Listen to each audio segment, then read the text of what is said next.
What's up, guys? Lance the Obscure Movie Guy coming to you once again with another fun-filled, fact-filled video that you probably won't care about, but we're going to do it anyways, trying to change the world one post at a time. Now, if I'm timing this right, you'll be watching this video on October 4th. But for me, it's still August. But I say October 4th because, if you remember, a few months back for you, I did a trailer reaction for Whit Whitman's Unnatural, and it is getting its red carpet debut at the Davis Theater in Louisville, Kentucky as of October 4th, which is hopefully when you guys will be seeing this video. So, that being said, let's take a quick look back at Unnatural, and then we're going to dive into a full movie review on this independent film.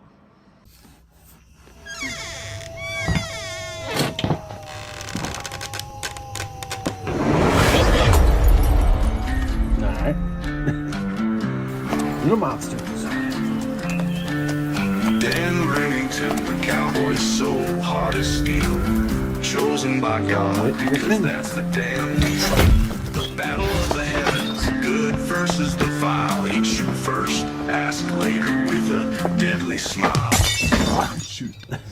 Don't worry, ma'am, I'll pay for that. Okay? And those two. Look, don't be going like all innocent. Okay, I'm on a mission from God. Oh, that's crazy.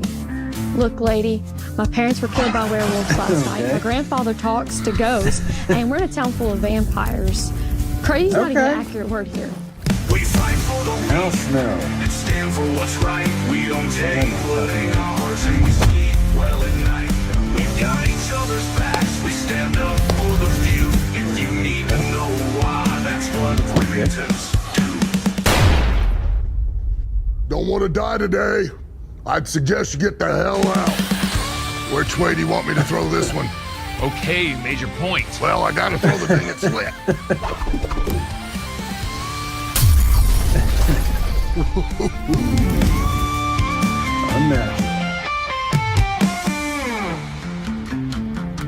What are you doing? I'm trying to make a plan. And that plan requires whiskey? Every good plan requires whiskey. He's not wrong. So just to get back up to speed on Little Monsters Entertainment, that is headed by Whit Whitman, not to be confused with Walt Whitman or Walter White. And if you get the Breaking Bad joke, good for you. But they work on putting out high-quality, low-budget independent films, every couple months. I think at least once a quarter, he wants to try and get a film out. I think that's his goal. They do have Homeless for Christmas coming out, obviously around Christmas time in December.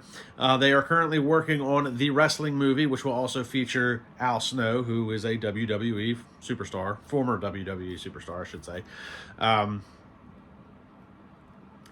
But we're talking about Unnatural, and I gotta say, this was a really good movie. So the first thing you're gonna notice with Unnatural is the production quality. It's gonna look and feel like a big production Hollywood movie, but it's not. It's done on a low budget. But you can't tell. Practical special effects, the camera quality, picture quality, even the costumes, everything looks and feels pretty authentic to the time. One of the things I appreciate was the practical special effects. There is very little CGI in the film, and the CGI that is used for a good cause. Trying to mimic a large explosion without actually blowing something up is probably a good thing for an independent film to do. But yeah, the practical special effects, the werewolf looked really good, and if you remember with werewolves, ghosts, vampires, all of these things are incorporated into this film. And kind of in their own separate way, but it meshed together in the storyline pretty naturally for Unnatural. But yeah, the special effects, really good. The practical special effects, top notch, and I can appreciate that. The CGI that was used very purposefully. One of the things that I can appreciate, and you'll find out when you watch the movie, and I don't want to give away too many spoilers, obviously, because I want people to see the film, but the ghosts, large in part during the movie, you don't actually see any ghosts, but what you see is kind of like the flying lighted orbs that are often associated in paranormal activity. And I'm talking about real paranormal activity, not the movie. But orbs are usually associated with paranormal activity as a signature of a ghost's presence, something in the area that is causing that light orb to be around. And they did a really good job with that, with it not being too overpowering and it being just dim enough and light enough that it looked, again, natural. The werewolf looked amazing. The vampire special effects, there wasn't too many of those, but for the teeth and the fangs, good job. It's not like they went to the Halloween store and just picked up the cheap plastic ones. I don't know what they did to make it work, but they did a good job with that too. So the special effects in this, again, you're not going to notice that they are low budget. Everything kind of looks and feels big budget wise. And they did a really good job with that. As far as the acting goes, I believe Witt referred to the way Little Monsters kind of does things as far as the acting goes is kind of like an educational equity, I think is what he referred to it as, where you have some young up and coming actors, or maybe some actors that are maybe older, but they're still kind of green to the process. So the newcomers usually get like some sort of education equity, as he referred to it as, from the seasoned actors. So there's a bit of a learning process there. And you don't really notice that too much. How do I want to try and explain this? Like I'll say this with the kids. There's a young girl in the film, and she does an adequate job of acting. There was a few scenes where I thought, like her, I don't want to give that away. There was a few scenes where I thought that the child would have shown a little bit more emotion into what just happened. The scene is about emotionality. Where is it? So while I feel like that scene in that specific scenario probably warranted a little bit more emotionality, that's not to say that the actress did a bad job acting. I believe her name's Addison Grace Randolph. I did a little bit of digging on her. She's actually going to be in Desert Fiends, which ironically I did a trailer reaction video for that a few months back for Sean C. Phillips, who's the director of that. But we're talking about Unnatural, but she's going to be in Desert Fiends, so look forward to that. But while I feel like maybe it's more of a personal thing, I felt like that scene and scenario deserved a little bit more emotion on her part, and maybe that's just the way it was written. Maybe that's just how her character was written. The thing I will say about her acting is that it does stay pretty steady throughout the course of the whole film. The character, she's not all over the place with the acting. She's not really good in one scene, bad in another, high in one, low in another, anything like that. So she's pretty consistent throughout the course of the film. And then you have Samuel Wilson, who plays Junior. His character, I guess the brother, interesting character. How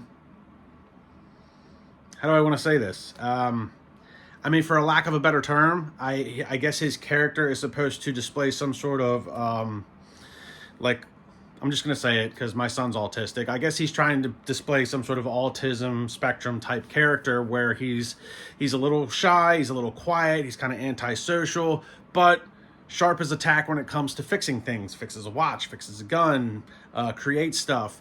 And I know dealing with my son that those are kind of things that you run into with depending on where they are on the spectrum as far as autism goes. My son is not, when it comes to socializing, he's not great. He doesn't quite understand the difference between friends and acquaintances, which is a really hard thing that we've been dealing with.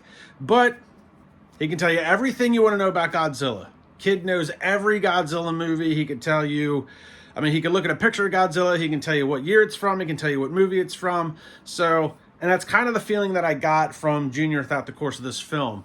And that's probably with good cause, because on the other side of that spectrum, as it would be, you have John Wells, who plays the sheriff in town.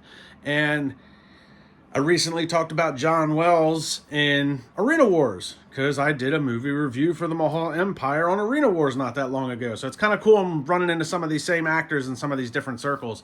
But John Wells, not only did he do a phenomenal job in this movie, there's a very, very good scene between him and the lady that plays Jennifer McFarlane, the character. But there's a really good scene between him and her that really Like, he was the standout for me in this movie. Like, his screen presence is really good throughout the course of the whole thing.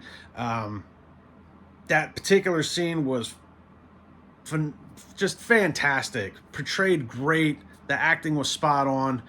He plays a good bad guy. But where I was going with that is that he is also an autism advocate.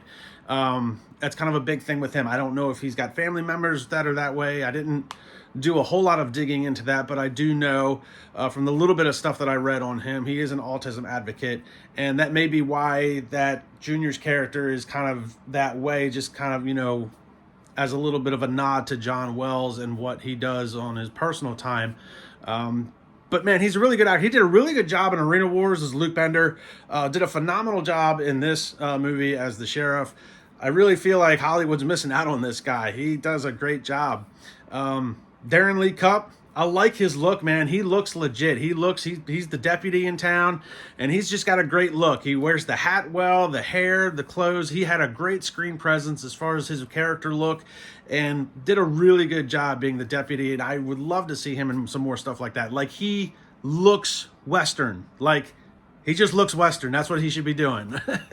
He did a great job. And then you've got Al Snow, you know, Dan Remington. I don't want to say he's the star of the film, because everybody does kind of get their own adequate amount of screen time. But obviously he's the biggest name because he's a former WWE wrestler, and he does a really good job. I like Al Snow. I liked him as a wrestler. He did have a very weird shtick with the head. But the beauty of having somebody like Al Snow, in kind of like a low budget thing, not only does his name it does bring a little bit of notoriety because he did do WWE, but you can get a lot out of somebody like Al because granted, he's like in his early 60s, but he's fit as a fiddle. Like, I wouldn't want to wrestle this guy. There's no way. He could still probably be doing it. But when you have a guy like Al, the name brings a little bit of notoriety. You can probably get good scenes with him in like 1 or 2 takes because he's used to doing wrestling promos. He's used to being in front of the camera. He's used to doing things, you know, live, so you can get one good take out of him. And his physical prowess, you know, you can still get him to do a few things without having to try and budget for like a stunt double. So some of the action scenes, you know, he can throw a punch without hurting the guy. He can be tossed across the table and get up and walk it off. So those are kind of the cool things that you get with somebody like Al Snow. John Wells even is a very, very fit man. And that showed in Arena Wars, all the stuff that he can do. So it's kind of cool when you've really got a mixed bag of actors in a film like this, and there's really good chemistry throughout the course of the film, so nothing ever really feels out of place. And I think that's the beauty of what Little Monsters Entertainment and Whit Whitman is trying to do. He's got this really good core group of people, and they all work really well together. So I look forward to seeing a lot of the other stuff that's coming down the pipeline. The wrestling movie, obviously, that's going to be pretty cool because you have Al Snow in it, and he's a wrestler. Homeless for the Holidays, I haven't really looked into it too much. I didn't know if Whit wanted me to do another trailer reaction or anything like that, but if there are other movies or anything like Unnatural, it's going to be a good time.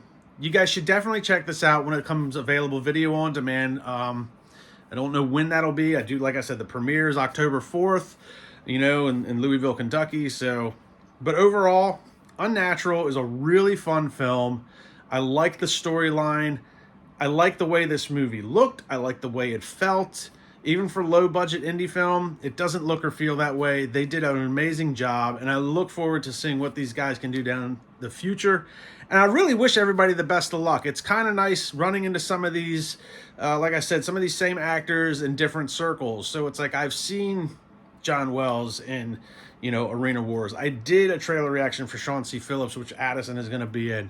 Obviously, Al Snow, I watched him when I was a kid. He was a wrestler, you know, so it's very cool to see how all of these things kind of intertwine with each other. And I'm just happy that Whit, you know, went ahead and let me, you know, he sent me the screener, so I was able to do a review, but he did say don't post it until after October 1st, but I'm going to wait until after the actual premiere, maybe post it on the day of the premiere for the movie. That way we can get people talking about it, get people to see it. So when it does become available, check it out. check out Little Monsters Entertainment. I'll try and leave a link in the description below. Check them out on YouTube. Check them out on Facebook. Look up Whit Bittman. Look up Al Snow. Look up John Wells. All of these guys are doing amazing things. Like, subscribe, and comment to the channel. Share the video with your friends and family. And I'll see everybody in the next one.